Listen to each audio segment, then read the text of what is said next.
Hello, everyone. Thank you for the invitation and giving me the possibility to talk about our experience with the UNDROP in Switzerland. We decided to have a collective experiment. We created a coalition in 2019 to raise awareness among the various parts of the audience. So we call this coalition the Friends of the Declaration. There is Fiance team, Fast in Action, Geneva Academy, etc.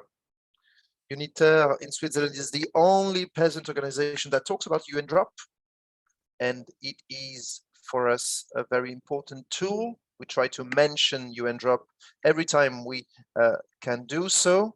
I started working on this in July 2022 when I started working as a Uniterre secretary.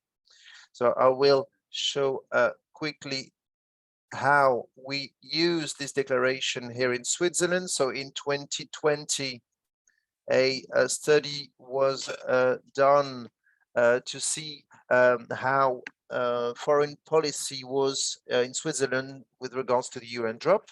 So there was a presentation with with members of parliament in Bern. There was a presentation in various ministries as well, economy, agriculture, etc. Also a series of seminars and side events to show our strategy, share our strategies. We also sent a letter to the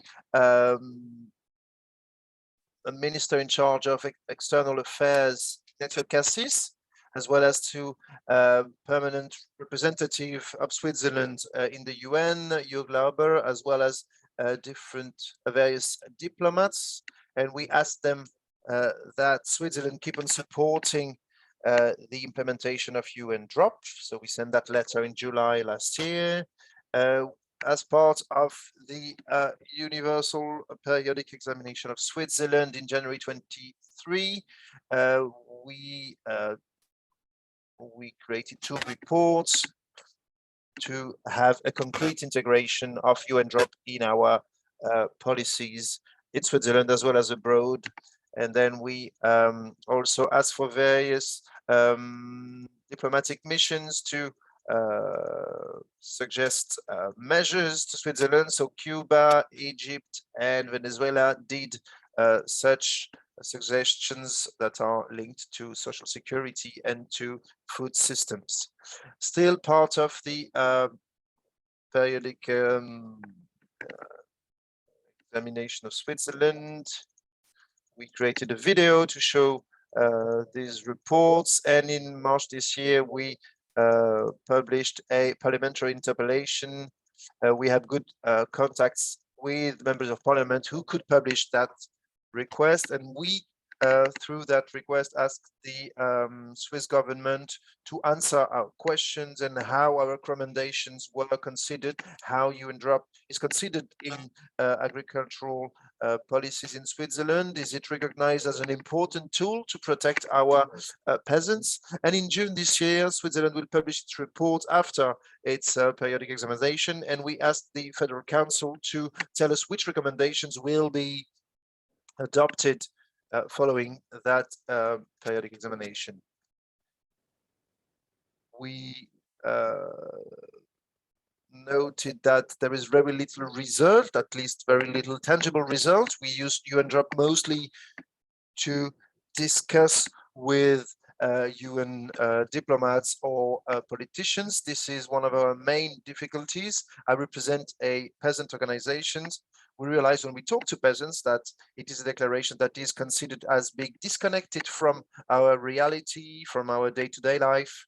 UNDROP is a tool that is rather on an international level that wouldn't really have an impact in our day-to-day life. So the people who heard about it don't really believe that this declaration would help changing anything, because they believe there are already many treaties, declarations on international level that do not bring real change. From that perspective, our main challenges are how can we work so that our peasants take this declaration within their daily struggles. And another challenge is within a very Swiss context is how to have other peasant organizations. So the Swiss Peasant Union, how can we have those organizations also support and defend UNDROP? Internally, we are creating a campaign to have a political change in fair prices and transparencies in the value chains of agriculture.